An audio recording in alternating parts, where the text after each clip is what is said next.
Maîtriser Excel n'est pas difficile, il suffit de connaître quelques formules de base et vous allez résoudre pas mal de choses avec cela. C'est pourquoi nous allons voir les 10 formules Excel les plus utilisées au travers d'une petite base de données qui est utilisée assez souvent. Je suis Daniel de Tuto Derrière, allez c'est parti.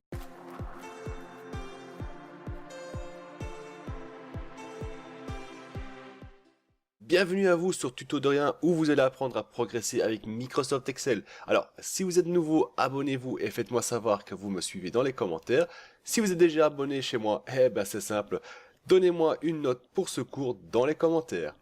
Alors, la première des formules qu'on va voir, c'est la formule des sommes. C'est la formule qu'on utilise un peu partout et quasiment toujours. On fait toujours une somme de quelque chose quelque part. Alors, comment fonctionne cette formule ? Très simplement, on va se positionner, donc on va dire qu'ici on veut faire la valeur du stock, on vient ici, la valeur du stock, et on dit est égal à la somme, et on prend donc la plage de début, et on étire la sélection jusqu'à la plage de la fin. On ferme la parenthèse, et on fait entrer, et on obtient donc le résultat. Alors, la somme est une fonction qu'on va utiliser dans une formule, qui va nous faire gagner du temps. Car imaginez, vous devez faire la somme pour chaque cellule individuellement. C'est-à-dire, vous faites est égal à ça, plus ça, plus ça, plus ça, et ainsi de suite. Donc on va arriver jusqu'au bout là. Vous imaginez un peu le code qu'on obtient, il est plutôt long, et ce n'est pas vraiment ce qu'on recherche. On recherche de faire des codes assez courts, optimisés, et aussi beaucoup plus lisibles. Parce que vous imaginez... voir quelque chose comme ça, c'est beaucoup trop long, ça ne marche pas. Le résultat reste le même, mais sauf que oui, on a, dans la formule, on aura quelque chose comme ça, et non pas quelque chose comme ceci. Et, bien sûr, la somme, on peut uniquement utiliser dans les cellules qui contiennent du numérique, donc des valeurs numériques. Ça veut dire qu'ici, on peut faire la somme, il n'y a pas de problème, on fait égal à la somme, voilà, on sélectionne le tout, ça va fonctionner.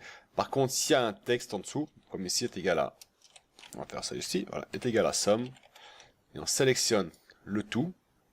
Je vais prendre une cellule en plus, vous allez voir après pourquoi. Je vais faire entrer, vous voyez, on n'a rien du tout.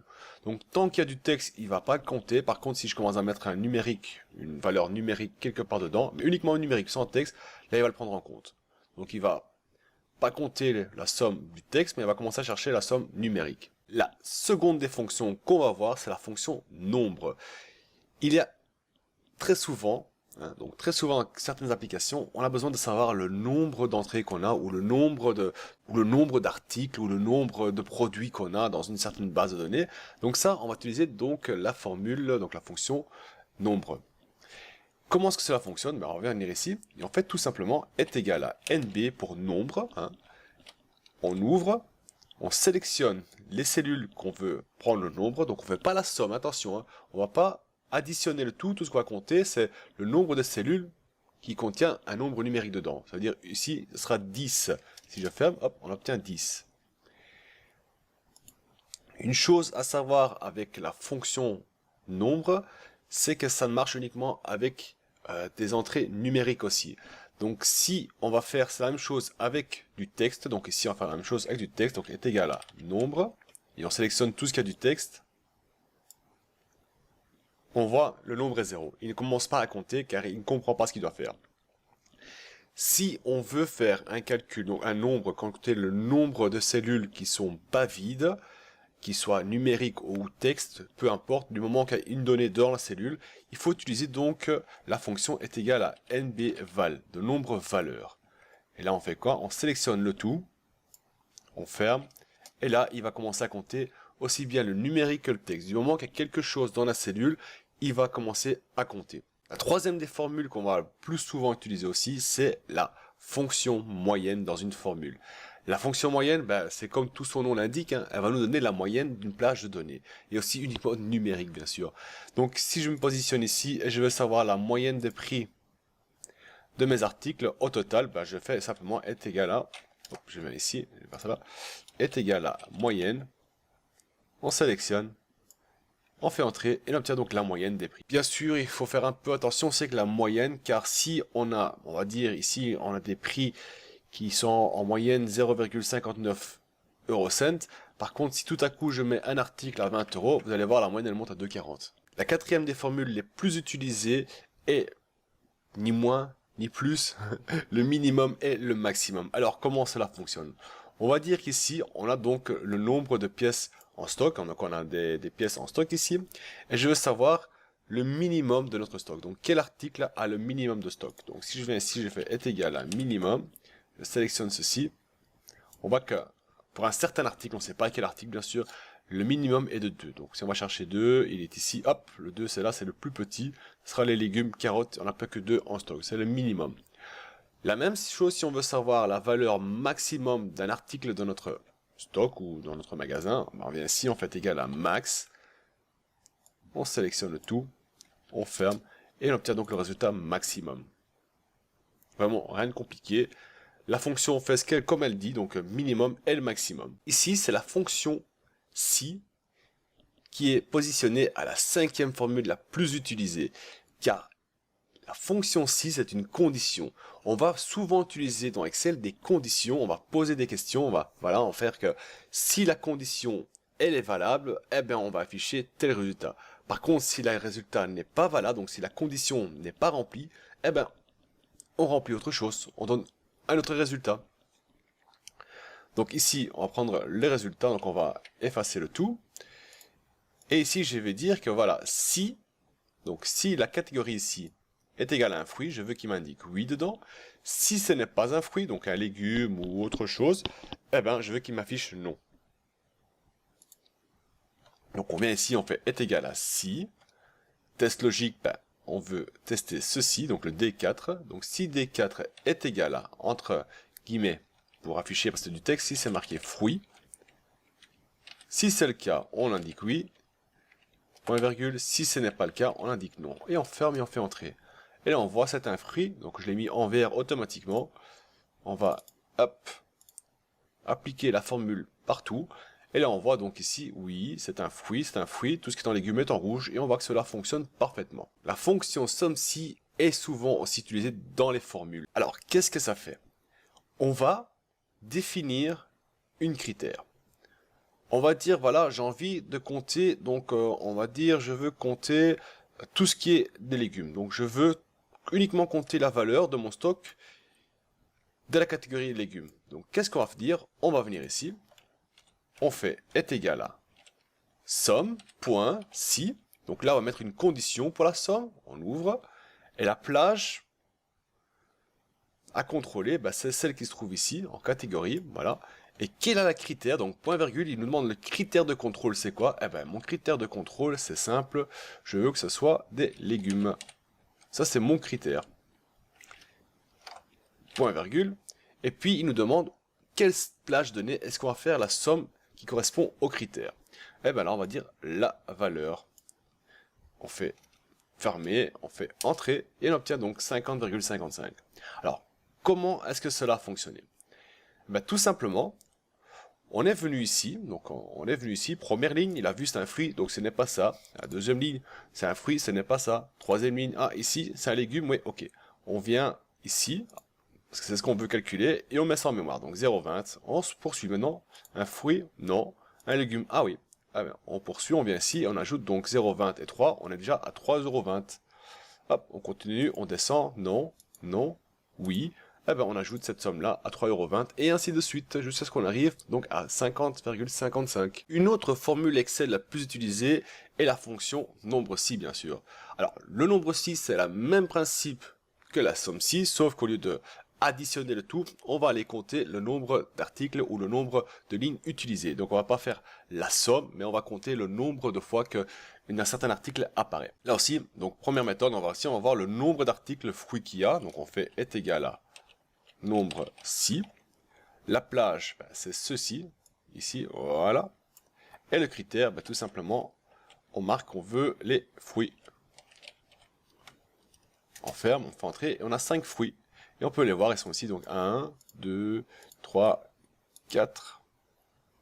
Ah non, 5, pardon, oui. 1, 2, 3, 4, 5, j'ai mal compté. Oui, donc 5 fruits, effectivement. Une autre méthode consiste aussi, on peut utiliser une critère un peu cachée.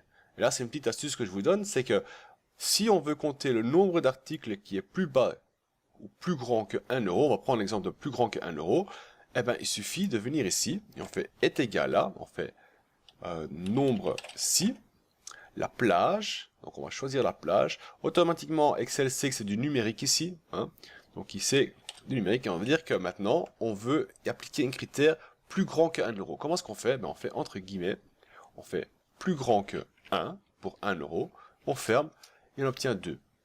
On va voir si cela est juste, donc on descend, et si on a un qui se trouve là, et on en a un qui se trouve là. On va mettre en couleur pour mieux le montrer. Donc cela fonctionne parfaitement. Alors, vous allez me dire que la formule la plus utilisée dans Excel, ou que quasiment tout le monde connaît dans Excel, c'est la recherche V. C'est la fonction de recherche par défaut que tout le monde apprend en premier, je pense. Alors, comment cela fonctionne? Donc, si vous ne savez pas comment fonctionne la fonction recherche V, tout simplement, on va faire une recherche. Donc, on va dire, on cherche l'article qui se trouve là, article 0005.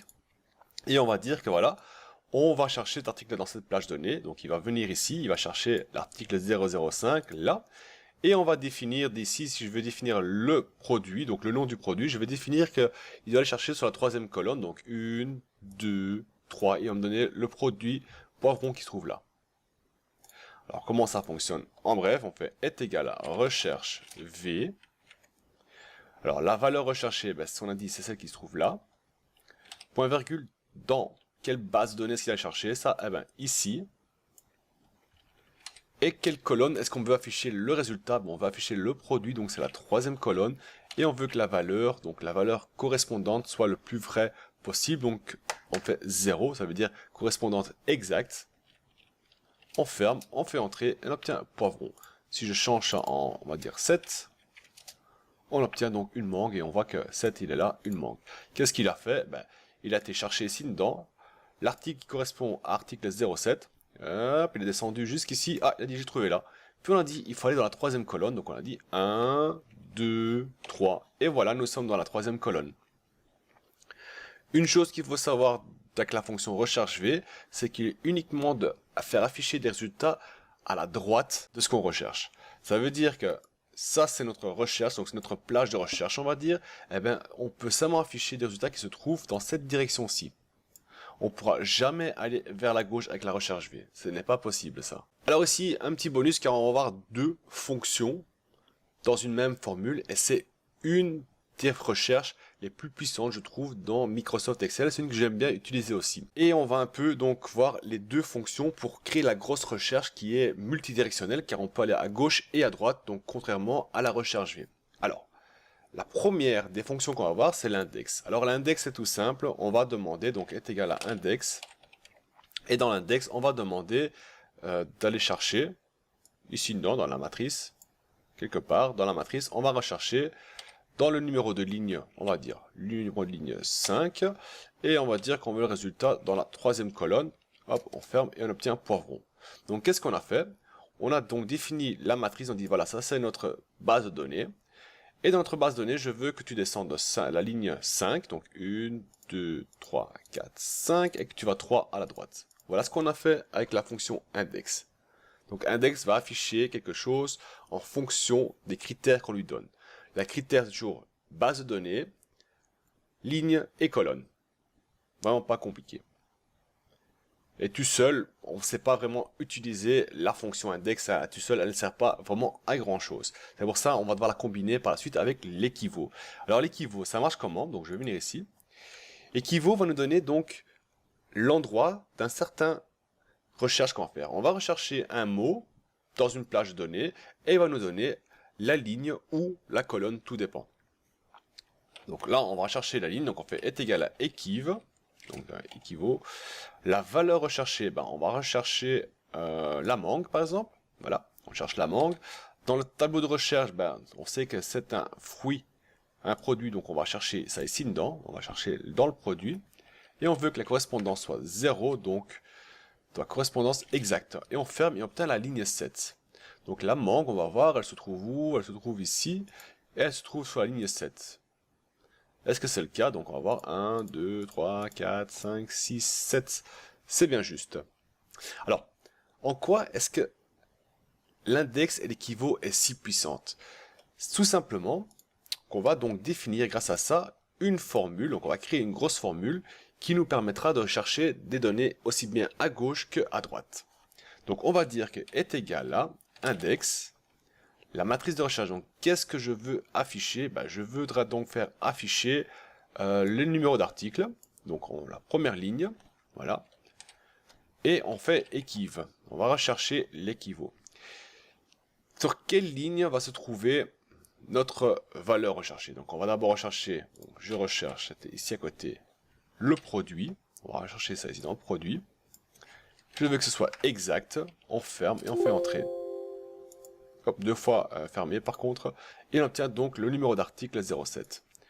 Donc on avait vu dans la recherche V, on peut aller seulement dans une seule direction, c'est-à-dire on recherche ici et puis on obtient le résultat sur le côté. Avec index et équivaut, on peut rechercher ici et obtenir le résultat qui se trouve là, ou le résultat qui se trouve là. Donc ça n'est absolument aucun problème. Alors, connaître ces 10 formules Excel les plus utilisées est un bon atout pour créer des applications sur Excel. C'est pourquoi je vous encourage à vous entraîner avec les fichiers qui sont disponibles sur le site. Vous allez retrouver des exemples dans des applications de ces formules dans les vidéos sur la chaîne bien sûr. N'oubliez pas de vous inscrire si ce n'est pas encore fait et je vous retrouve dans un prochain cours. Allez, salut tout le monde!